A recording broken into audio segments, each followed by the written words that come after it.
Clear audience ফেসবুকে সঠিকভাবে reels video upload করতে হলে হোম পেজ থেকে প্লাস বাটনে ক্লিক করে রিলস সিলেক্ট করতে হবে, দেন গ্যালারি শো করবে, গ্যালারি থেকে একটা ভিডিও চুজ করে নিতে হবে, দেন ভিডিও রিলেটেড টাইটেল এবং হ্যাশট্যাগ আপনাকে বসাতে হবে। আমি কপি করে রেখেছিলাম, পেস্ট করে এখানে দিয়ে দিলাম। দেন এখান থেকে এগুলো সেট হয়ে গেলে অ্যাড টপিকসে ক্লিক করে ভিডিও রিলেটেড আপনাকে ক্যাটাগরি চুজ করে নিতে হবে। তারপর উপরে ডান দিকে সেভ বাটনে ক্লিক করে দিতে হবে। তারপর হচ্ছে আপনাদের কাজ হলো লোকেশন ঢাকা বাংলাদেশ আমি সেট করে নেব, আপনারা যে যার মতো সেট করে নেবেন। তারপর শেয়ার টু গ্রুপসে ক্লিক করে সর্বোচ্চ 3টি গ্রুপে ক্রস পোস্ট করতে পারেন, শেয়ার হয়ে যাবে।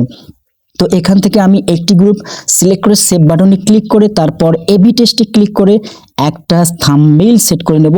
থাম্বনেইল কিন্তু একটা আমার অটোমেটিক্যালি একটা দেখাচ্ছে, এখানে বি প্লাস বাটনে ক্লিক করে বি একটা দেখাচ্ছে। এখানে ভিডিও রিলেটেড আপনি একটা থাম্বনেইল সেট করে নিতে পারেন। আমি ভিডিও এডিট করার সময় মাঝখানে একটা লেখা বসিয়েছিলাম, সেটাকেই সিলেক্ট করে নিলাম। দেন এআই লেভেলটা আপনার অফ থাকলেই চলবে, যাদের মনিটাইজেশন আছে তারা করতে পারেন অন।